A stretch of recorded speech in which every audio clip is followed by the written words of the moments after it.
Hello, everyone. My name is Hashim Banks.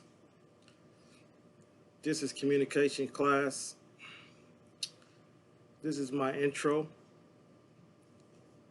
And the last 6 years of my life, my journey has been ups and downs, some better than others, smiles and frowns.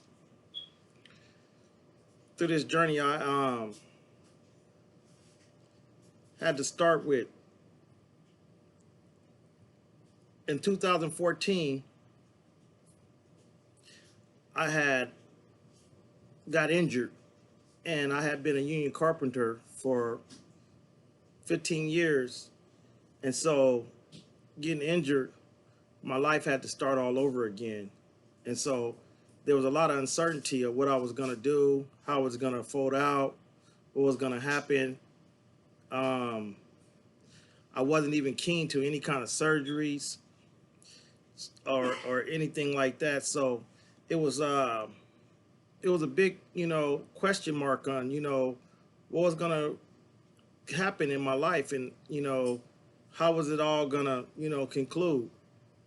And I went through a lot of mental issues within myself and struggling with a lot of things, like wondering, well, being a carpenter is what I love the most. So what can I find that'll fill this void and that I like doing? Because with life, I think you have to have a purpose. And with me, being a carpenter and working with my hands, that was like, something I had like to do.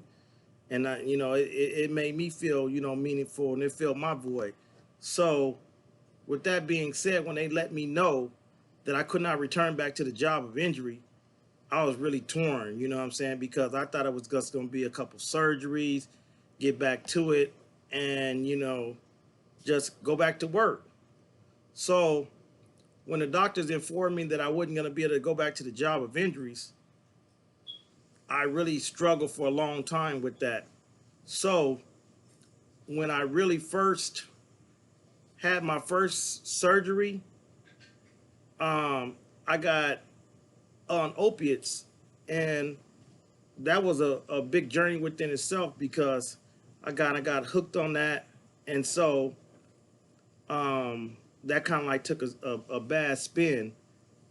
I had like stomach issues, constipation, whole different list of things, you know what I'm saying, that was good. So when I finally did kick these pills and figure out that that wasn't a good route for me, through going through the depression, the anxiety, and all the struggles of dealing with that stuff, and just having the stomach problems, the acid reflux, just a lot of, extra stuff that I didn't, want in my life. So by the time I had my second surgery, I knew I had to come up with something. And what I figured out to come up with is, I knew about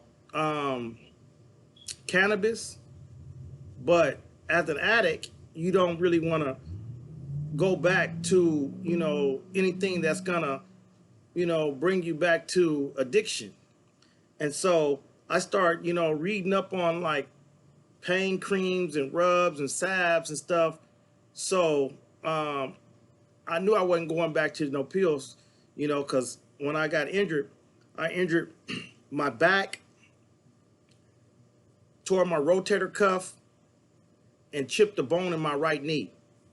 So I knew the pills wasn't going to be an option for me.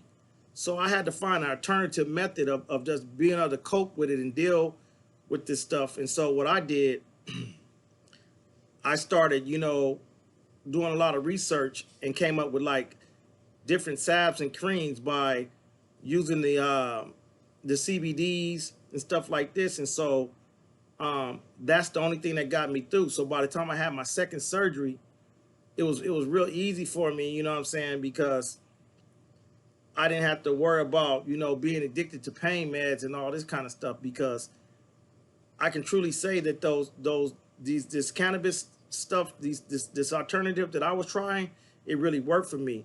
And don't get me wrong, it's gonna be some days that you struggle, and it's gonna be some pain and some information and so forth and so on. But that really helped me out a whole lot. And so it got me over the hump. And by the time I got through with all my surgeries and everything, they started me with the retraining program, and so they let me know that I could be a carpenter, which was cool. So, not a carpenter, excuse me, construction manager. So, I opted into the construction manager program at Renton Tech, and here I am today. It did wonders for me. I mean, it's been opening doors, from this point on. But that's pretty much the gist of it. And I'll see you guys on the next one. Thank you.